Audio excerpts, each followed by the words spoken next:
Now, this is Albedo, the 5-star Geo user. And so he's actually going to be somewhat of a DPS himself.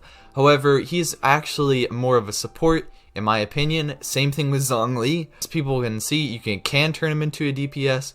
However, I still think Zhongli is actually kind of trash as a DPS. I have one specific reason why.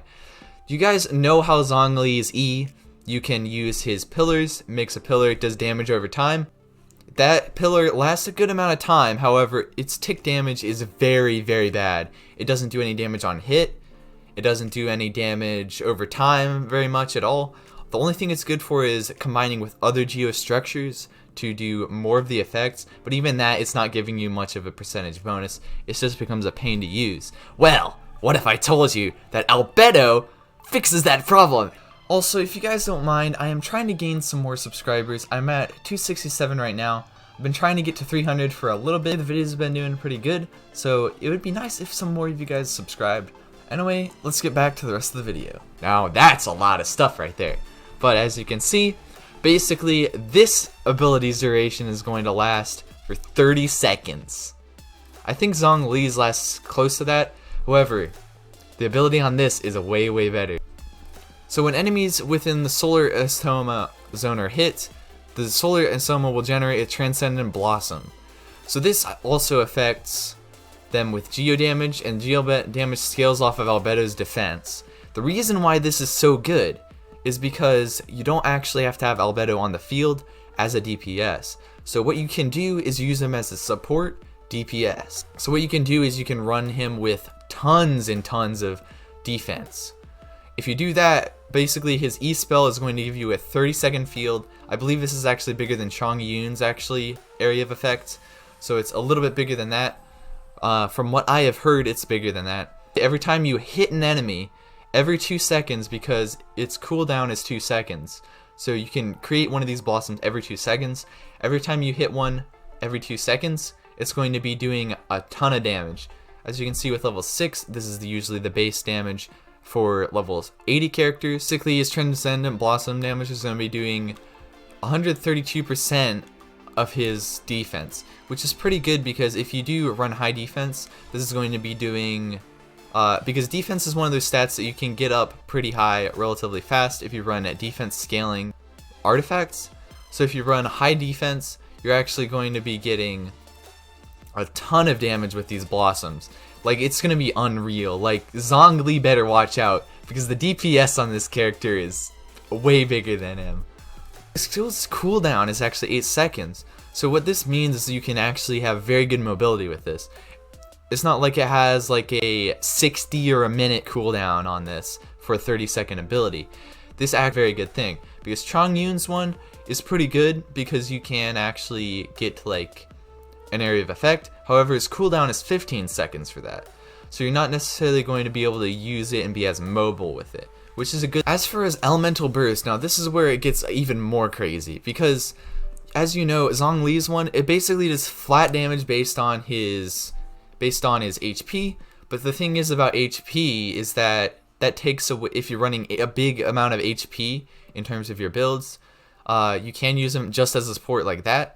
If you're taking HP away from your attack percentages or geo damage bonuses, you're actually going to be decreasing your DPS, because a lot of people don't understand this. Zhongli isn't very good at DPS. He's good at burst damage, but not even burst damage, because like, sure, he can do his like shield thing, which does a decent amount of damage by itself. However, his pillars aren't good for DPS. They don't do much for you. They don't do much at all. But his meteor strike, people have been doing like large amounts of damage with that. I think the average is around 20,000, which is similar to D-Luke's at about the same level. In terms of his slash damage, you can get it up to that with a crit. Albedo's one, this is going to cause a giant burst of Geocrystals of Surge Force, dealing AoE damage in front of him. AoE damage is very, very good. I believe Zhongli does the same thing. However, this one might actually be a lot faster than Zhongli's. I don't know about the burst timer, but if Solar Insomnia, which is the created by Albedo himself, is on the field, basically this is going to be the Fatal Fumes. Yeah, so this is going to be these solar instama. So if you have them on the field, you use Albedo to trigger one of these effects to it, one of the blooms to actually affect.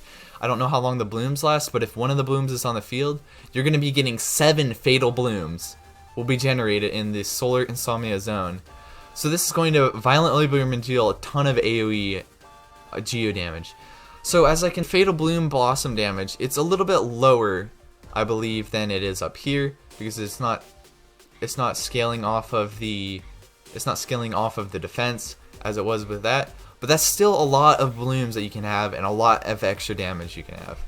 Also, the cooldown for this is 12 seconds. Energy cost is 40. Whenever I see low energy cost and low cooldown, all I can think is this is going to be insane for DPS, because as you know, with Zhongli's, his I believe is like either 60 or 80 energy that you actually have to have, which makes it a whole lot worse, because if this thing is even doing like 15,000 per hit, not like 15,000 per slash basically, whenever you activate it, because look at this, 514%, that's literally like insane. If you run damage, if you run like you can literally have like 1,000 damage. This is gonna be doing 5,000 damage basically on cast. It's also going to be doing a whole lot of Fatal Blossom damage along with that. But mainly what I would use with him is running the E spell as your main sub DPS. That is actually going to be very powerful, way more usable than Zhongli in my opinion. Also, Calcite Might right here. Transcendent Blossoms generated by Solar Instama deal 25% more damage to enemies whose HP is below 50%. This will be very good. This is a very, very good passive talent buff, because any damage buffs you get to enemies, like especially 50%, that is pretty good ability right there. Homuncular Nature right here, using his Tectonic Tide right here, increases the elemental mastery of nearby party members by 125 for 10 seconds. This will be very good by itself, because if you pair this with like someone like Sucrose, you're going to be doing a lot of elemental mastery support for your team. This makes him a very good support right here. For his first constellation, Flower of Eden, Transcendent Blossoms generated by Albedo's Solar Instama regenerate 1.2 energy for him. So 1.2 energy doesn't seem like not that much, but when you compare that to how many blossoms you're getting in that 30-second duration by just attacking enemies, that'll be like, I believe 30 seconds divided by 2 will be about 15. So 15 times 1.2-ish, that'll actually be giving you a whole ton of energy back, especially with an energy recharge at 40. Along with all the other passive energy you're getting, you'll be able to just spam his ability every 12 seconds. His second one right here, Transcendent Blossoms generated by Solar Istama grant Albedo Fatal Reckoning for 30 seconds. Each stack of Fatal Reckoning increases damage by 30%, 35% of Albedo's defense. So I mean, people who are wailing for this, like, he's literally going to be way better than Zhongli Max Constellation, just because of his first two. Like, so this scales 30% of Albedo's defense. Effect stacks up to 4 times. Unleashing the Tectonic Tide consumes all stacks of that. Increases the damage dealt by Tectonic Tide and Fatal Blossoms based on the number of stacks you have. So I don't know how long this lasts. We'll have to wait and see when it actually comes out.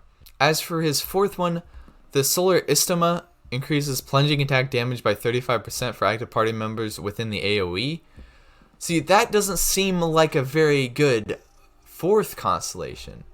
However, when you compare it with this, when you think about his E-spell, I believe this also creates like a construct that you can climb up and actually probably plunge down from, which will be pretty decent, especially if you're going to do Albedo as a DPS character. I think that could be viable. However, where this really comes into play is with Xiao, because when Xiao comes out, if you pair Xiao and this character, you're going to be increasing elemental mastery like out the wazoo. Like, it's going to be crazy. Like, you're going to be shielded. So if you run 2 Geo, 2 Animo, you're going to be shielded, doing a whole lot of stuff. Your stamina is going to be increased also. That would be pretty good, because you can run Sucrose, you can run Albedo for your supports. and Albedo as your support DPS. Also, you can have Xiao as your main DPS, and then you could have another Geo character like Noelle, just giving you extra heals and shields. If you're shielded, you're going to be getting like extra damage due to the Geo resonance. But that's 35%, and Xiao's main DPS is going to be coming from his ult, which is going to allow him to just go up in the air, keep plunging down. That's 30% plunge damage. Last one, if party members within the AoE are protected by a shield created by Crystallize, Solar Istama increases their damage by 15%. So that's 15% plus 15% from the resonance.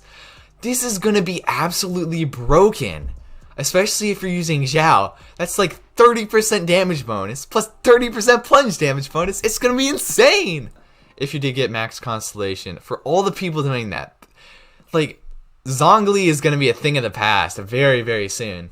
Sets you can run with him, you can actually run the Archaic Petra set. So this is going to increase Geo damage by 15%, which is just going to help him out because then you don't have to worry too much about his attack percentage. You can keep his attack percentage high if you want to run defense stats on him. That'll be very good.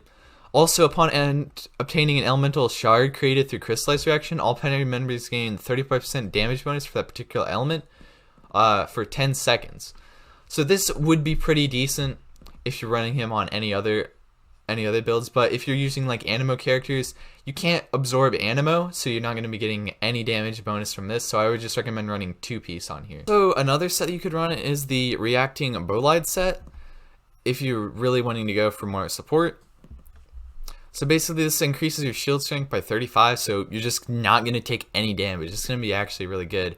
Also, Xiao, since his elemental burst drains his HP, this will actually keep you very well protected. So you can go with Xiao all the way below 70%. You could run Berserker set on Xiao and actually get a whole lot out of it. You could run a crit rate, crit damage build on Xiao. You wouldn't have to worry about 5-star artifacts because you'd be getting crits every time you hit, pretty much, along with tons of stacked damage from your supports.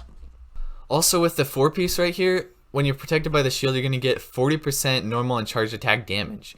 So that'll be pretty good because actually when you are on Albedo, if you need to use him if you need him to trigger one of his blossoms because you want to set up his ult to actually do a whole lot more damage, you can actually use this, basically have extra 40% damage. So really you don't have to worry too much about Albedo's attack if you are running this set. But if you guys did enjoy this video, a like down below is very much appreciated. I'm trying to gain subscribers, but I appreciate it very much when you guys subscribe down there. But anyway, it's been your boy Actor Phoenix. I'll see you all next time. Farewell.